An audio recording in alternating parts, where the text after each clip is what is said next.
Nous sommes aujourd'hui à un peu plus de 8 jours des élections israéliennes à la Knesset. Et il semblerait que les jeux soient faits.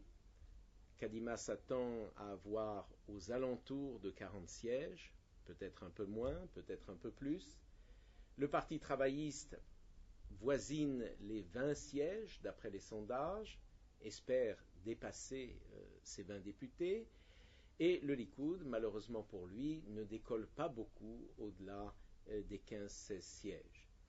Et nous sommes un petit peu, il me semble que l'image est juste, comme à la fin d'un match de basketball, l'équipe qui va être vaincue, nous sommes dans les 2-3 dernières minutes, eh bien, espère que quelque chose va se passer et qui va changer le cours des choses, comme par exemple si un joueur plaçait un panier de 3 points ou une succession de paniers de 3 points. Mais évidemment, il y a peu de chances que les choses évoluent dans ce sens. Sauf si certains événements totalement imprévus survenaient au cours de cette semaine. On a beaucoup parlé de l'éventualité d'un attentat, mais je ne pense pas que ce soit cela qui inquiète le plus les Israéliens actuellement. Je vois 3 sujets qui peuvent susciter non pas un changement de vote, mais du moins une vague de mécontentement. Le premier, c'est certainement la grippe aviaire. Ces jours-ci, ce qui inquiète le plus l'Israélien de la rue, ce sont ces nouvelles qui nous viennent du sud, de kibbutzim ou de moshavim, qui les uns après les autres sont touchés avec ces images assez terribles, il faut dire, de poulaillers entiers avec ces volatiles morts et ces tracteurs, ces bulldozers qui les poussent dans des fosses communes. C'est quelque chose d'assez émouvant et d'assez insoutenable. Et ce dont on parle beaucoup depuis hier et aujourd'hui même, c'est aussi de l'incapacité du gouvernement, qui est le gouvernement Olmert, à faire face à cette crise.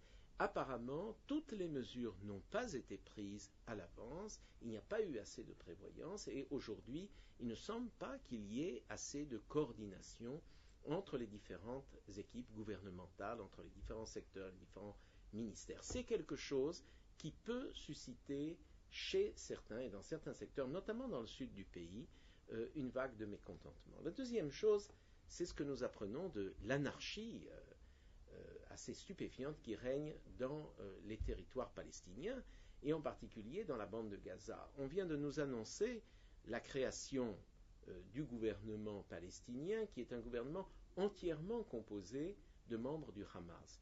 Mais ce matin même, nous entendons des histoires d'affrontements, des histoires de coups de feu. On apprend que des hommes armés ont essayé de bloquer les routes dans la bande de Gaza, d'empêcher Mahmoud Abbas en visite là-bas d'aller effectuer ce qu'il a à faire comme président de l'autorité palestinienne. C'est quelque chose qui peut dégénérer éventuellement dans les jours prochains. Troisième sujet de mécontentement, eh bien, l'un des sujets qui intéresse le plus les Israéliens aujourd'hui, il faut bien le dire, c'est le sujet de leur santé. Or, on le sait, en Israël, tous les médicaments ne sont pas remboursés par les caisses de maladie. Il y a en Israël ce que l'on appelle le panier de santé, le panier de médicaments. C'est la liste des médicaments qui sont remboursés par les caisses de maladie. Or, alors qu'on s'attendait à une extension de ce panier de médicaments, voilà qu'on nous annonce que la commission qui devait décider en la matière a été bloquée par une décision du conseiller juridique du gouvernement qui lui a demandé de cesser pour l'instant ces débats jusqu'après les élections. Beaucoup de gens que j'ai rencontrés ce matin même dans la rue m'ont fait part de leur inquiétude et de leur mécontentement.